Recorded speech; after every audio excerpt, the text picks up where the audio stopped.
So let's quickly summarize what we have done so far and whether this is really the best we can do. So just as a reminder, we set up our standard curve. We wanted to measure some unknown glucose concentrations. So we set up a standard curve with known glucose concentration. We measured the absorbance of these known glucose concentrations, and we set up this standard curve here that we've got. And then we determined the equation for this line of best fit for this standard curve. We noticed that that not all data points are on this standard curve, so there are some deviations from the standard curve, but for the time being we'll just simply ignore that. We calculated the gradient and the intercept for the standard curve, and from these values we then calculated, from the absorbance of our samples, we then calculated the corresponding glucose concentration that would give us the absorbance of these samples. And basically this is equivalent to taking the samples, the absorbance here, and move to the right, where we then hit the standard curve and or the line of best fit through the standard data, and then down here read the concentration, the corresponding concentration. We then also calculated from these three different glucose concentrations, we calculated the mean, the sample standard deviation, and the standard error. And we followed the guidelines for good reporting, the GUM guidelines, the guidelines for the uncertainty of measurements, where we said we need to report it as the mean plus minus 2 times the standard error that we have, and then we need to adjust it so that we can report it properly, the correct number of significant figures and the correct number of decimal places, and we would report the result then to 20.2 plus minus 1.2 microgram per milliliter. So far so good. However, if you are a little bit like me, you feel maybe there is something a little bit more to it. We need to think a little bit more about what we are doing here. So here's again, without the scribble, here's our line of best fit through the standard points. This is what we reported. But if you think about it, what we are doing here is our sample and the corresponding glucose concentrations have been calculated on the basis of the gradient and the intercept for this line of best fit. But actually, this standard curve, if you think about it, it is nothing else but a sample. If we repeated the experiment and set up the same sort of concentration for our glucose, would we actually measure exactly the same absorbance? Probably not, because of this ubiquitous phenomenon of sampling error. So next time we would get a standard curve which would hopefully look fairly similar but not identical because of sampling error. And therefore, the gradient for the next standard curve, gradient and intercept for this next standard, would be slightly different.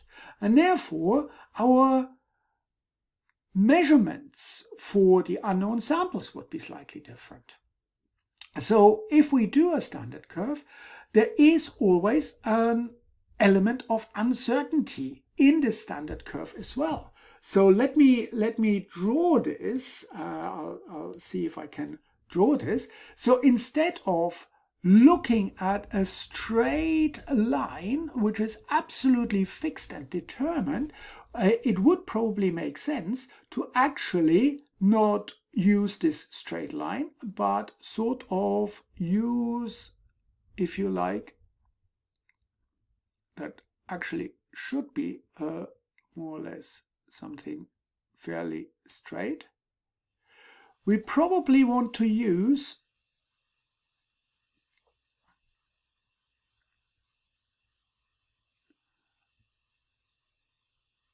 more of an interval here.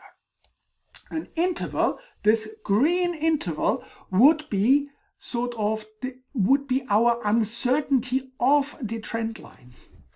So let me write this down, what this should symbolize. So this green area, this should be an uncertainty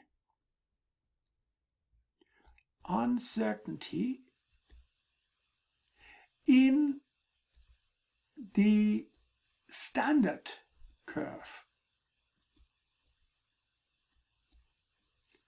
In the standard curve.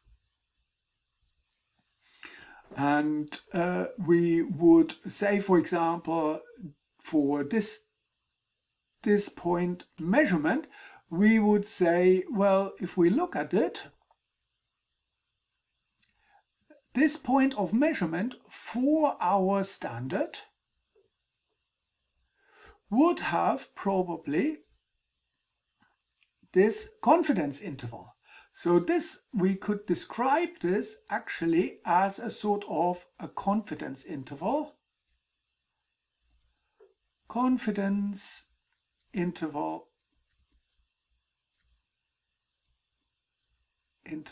for the standard curve.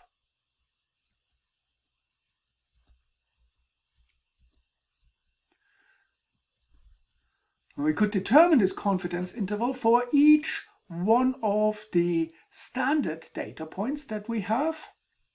So here, etc. And we get a sort of a band of confidence for the standard curve. And what we then could do is we could say, right, we just simply look at, let's say, the mean of our samples here. In this case, we would take the mean and say, here's the mean. So instead of going exactly to the standard curve, we would say, right, we stop here and we go all the way to here, because we are no longer just dealing with a straight line, we are now dealing with an entire band, and basically ask what is the corresponding interval, and I've totally exaggerated here, what would be the concentrations that give us the readings, this time not for exactly the standard, but the confidence interval that we have in the standard. So in the following videos, this concept of confidence interval and prediction interval will be more explored by some of my colleagues, and then we will go back and try to figure out how we can actually find, without too much calculations, how we can actually find this confidence interval, and how we can really calculate the uncertainty in our samples that we have measured. So I hope this makes sense, and thank you very much for watching.